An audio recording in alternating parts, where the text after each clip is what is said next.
O poeta Rainer Maria Rilke escreveu que a glória é o conjunto de mal-entendidos em torno de um homem e de uma obra.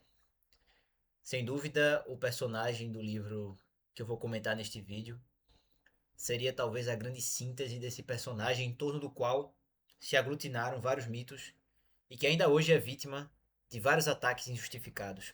Senhoras e senhores, nada melhor para encerrar a semana do que falar sobre um livro espetacular, um daqueles livros fundamentais para quem se interessa por filosofia, que é as lições sobre Descartes e Ferdinand Alquier.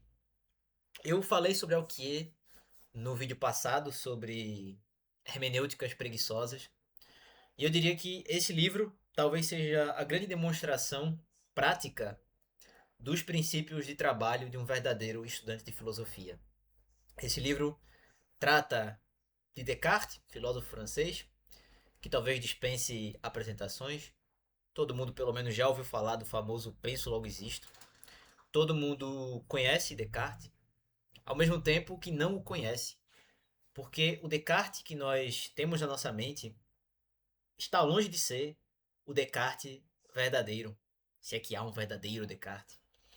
Porque nós temos aquela visão de um Descartes que destruiu a física aristotélica, o Descartes que foi responsável por dinamitar a ordem simbólica com a visão antiga, o Descartes que foi, de certa forma, um atraso para a história da filosofia, o Descartes cujas doutrinas padeciam de fato de grandes objeções, de graves objeções, às quais ele não soube responder.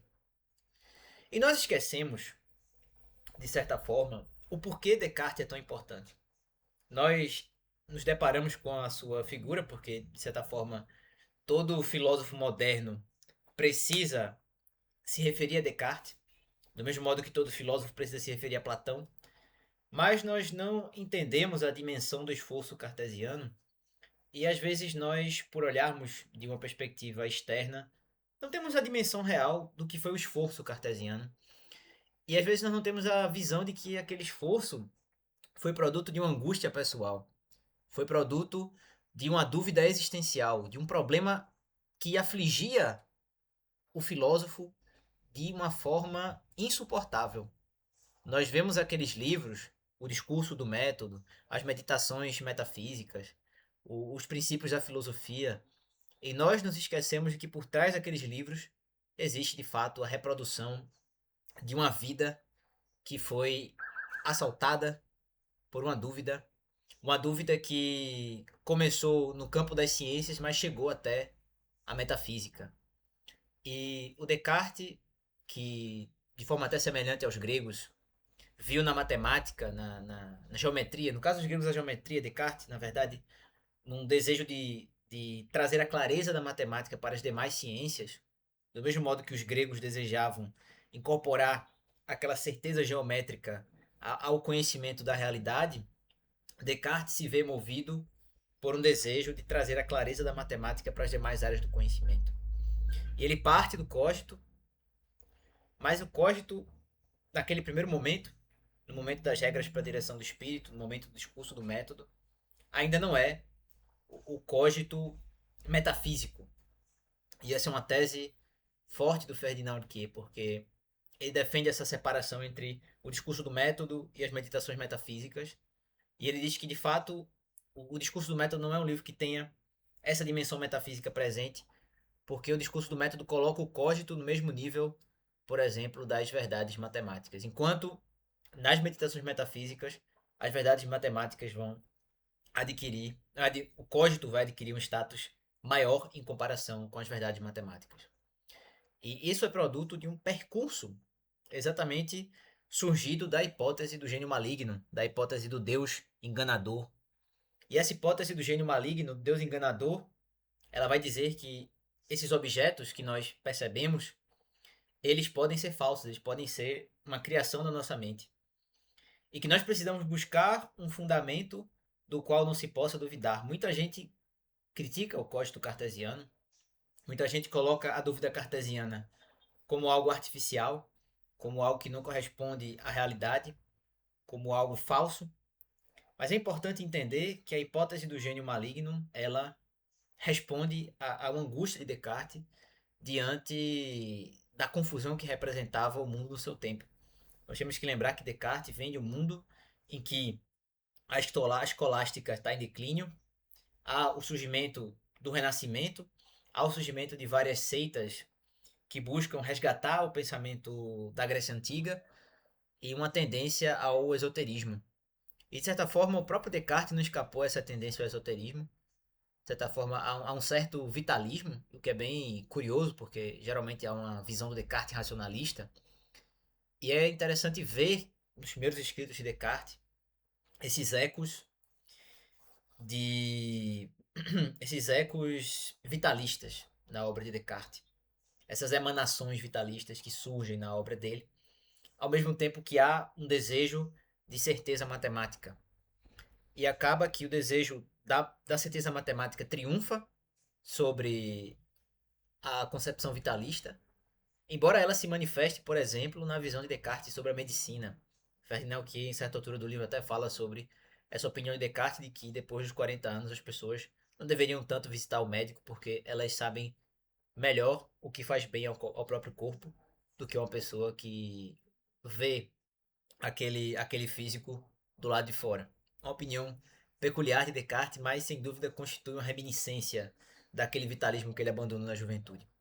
De qualquer forma, esse Descartes que vê no método das matemáticas uma possibilidade de trazer exatidão às demais áreas, ele vive um momento de declínio da escolástica, um momento em que a experiência filosófica ela parecia muito distante, muito abstrata, e de certa forma as discussões da escolástica tardia são muito complexas, muito elaboradas e às vezes muito distantes da experiência ordinária, muito difíceis de compreender, exatamente porque o aluno não consegue reconstruir a experiência que deu origem àquelas discussões.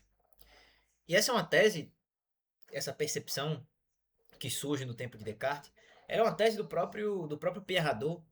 O Pierre Hadot olha com uma certa desconfiança para essa filosofia escolástica, a filosofia de cátedra, a filosofia acadêmica, que deixa de lado esse caráter de exercício espiritual, esse caráter de hábito que existia na filosofia da antiguidade.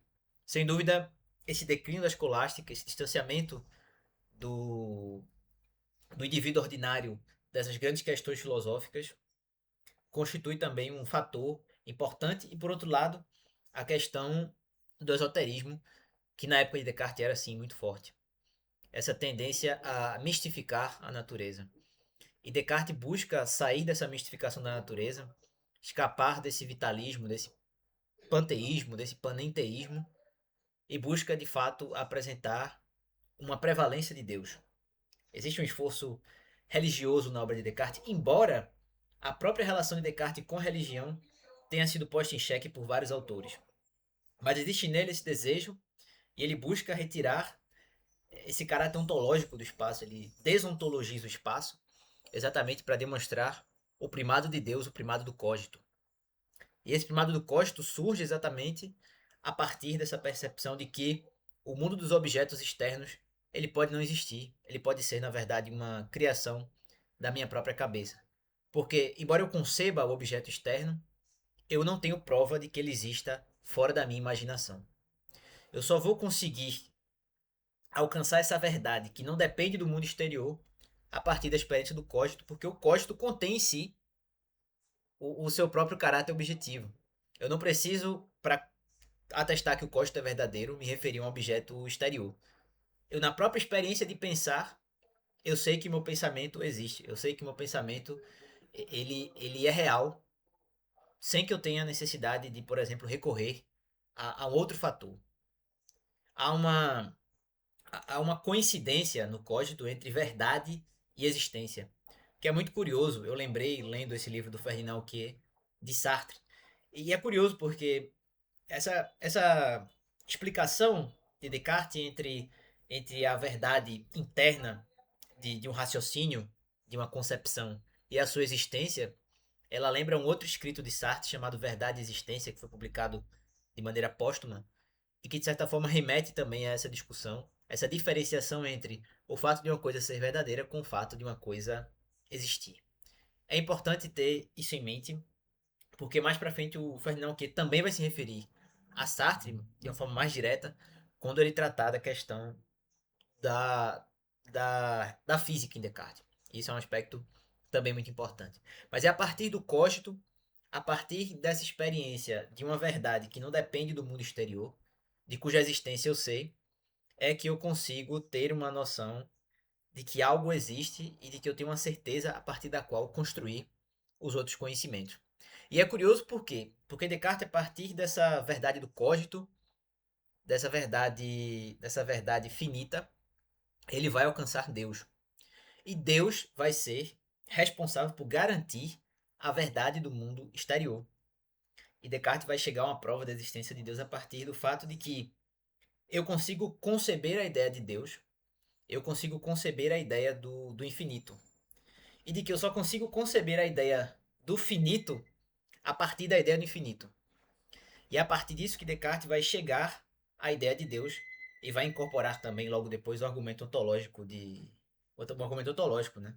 Desde a época de Santo Anselmo, ele existe em Descartes, ele vai aparecer também, exatamente pelo fato de que eu consigo conceber o infinito e esse ser perfeito que eu consigo conceber, ele precisa existir porque um ser perfeito, um ser infinito, um ser que possui todas as qualidades em grau máximo, ele necessita também existir. Mas Deus, esse cógito infinito, ele vai ser exatamente a garantia de que o mundo exterior é verdadeiro, de que eu consigo conhecer o mundo exterior, exatamente porque Deus me garante que o mundo exterior ele é verdadeiro.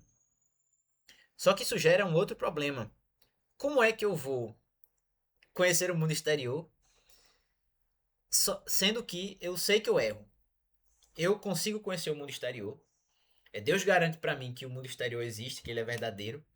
Ao mesmo tempo que eu erro, eu percebo que eu me engano.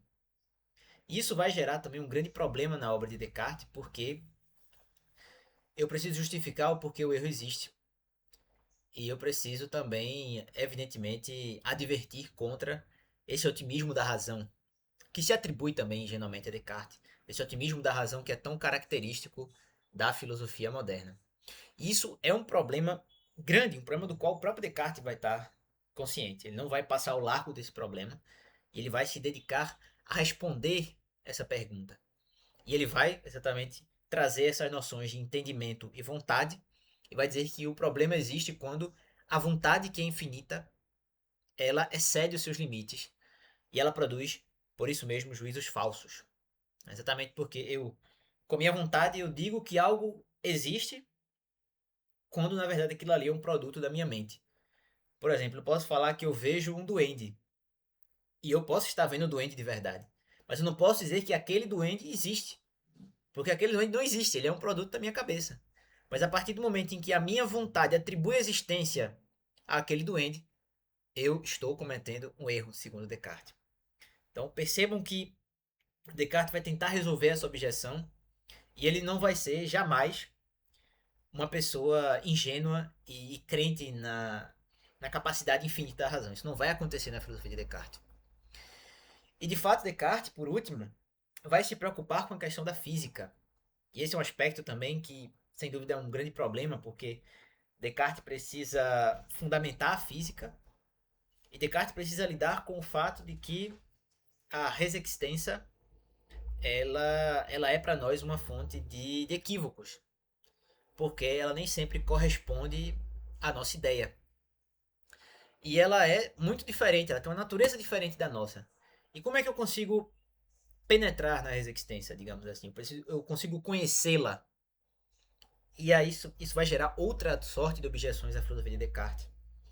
E ele vai terminar formulando uma noção hipotética de conhecimento. Ele vai dizer que a física possui um conhecimento hipotético, um conhecimento que é verdadeiro, mas ele jamais vai atingir um grau de certeza tão, tão elevado. Ele vai sempre estar sujeito a uma revisão, vai sempre estar sujeito a uma retificação.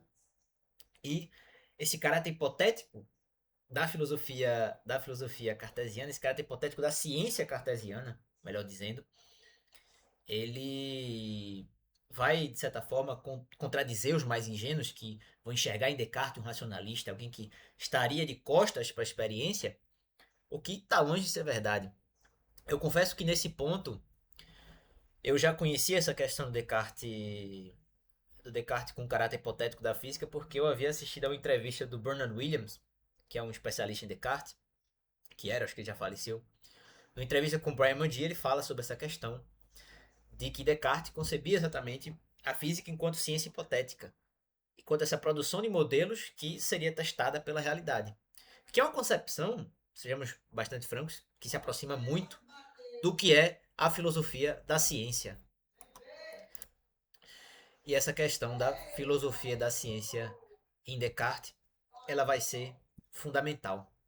E de certa forma vai contradizer aquelas pessoas que acham que Descartes era um empirista, ou melhor, que Descartes era um racionalista.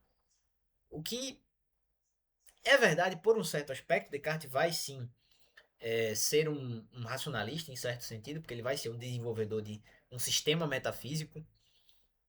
Ele vai se alinhar muito mais a uma tradição continental, o que não deixa de ser verdade, mas isso ignora que Descartes tem concepções da ciência que são muito próximas do que ordinariamente hoje se entende por ciência. E é um Descartes muito próximo, por exemplo, da fenomenologia, o que é algo muito curioso. Não é tão curioso se você conhece a história da fenomenologia, sabe que Edmund Husserl escreveu um livro chamado Meditações Cartesianas.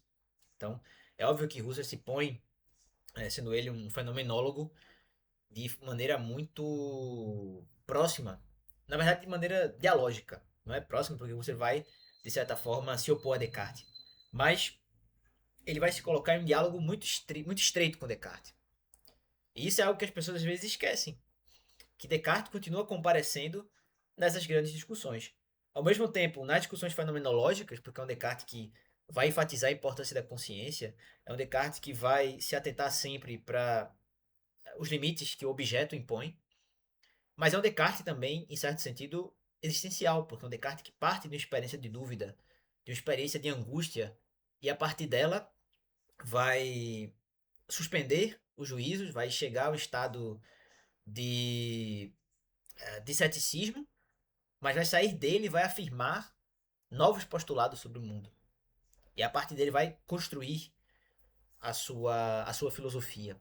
Então, um Descartes muito próximo de nós, um Descartes que ainda hoje é atual e que não perdeu, com o passar dos séculos, a sua relevância. Então, esse livro do Ferdinand Quier, como eu cheguei a escrever nas redes sociais, é para fazer as pazes com Descartes. É para enxergar em Descartes não um guia infalível, não um guru, não uma entidade a qual nós podemos recorrer nos momentos de desespero, mas, de certa forma, enxergá-lo da forma que talvez ele gostaria de ser visto. Na posição de um filósofo, na posição de um pensador, na posição de um interlocutor. E dialogar com Descartes não deixa de ser sempre uma experiência enriquecedora. Ainda que nós discordemos, ainda que nós tenhamos mil objeções à filosofia cartesiana, sem dúvida, colocarmos-nos em diálogo com ela jamais deixará de ser uma experiência positiva. Se você gostou desse vídeo, não se esqueça de curtir, comentar, compartilhar, se inscrever, dar o hype se a opção estiver disponível. E claro, se quiser apoiar o nosso trabalho, pode fazê-lo pelo link do LivePix aqui na descrição. Até o próximo vídeo.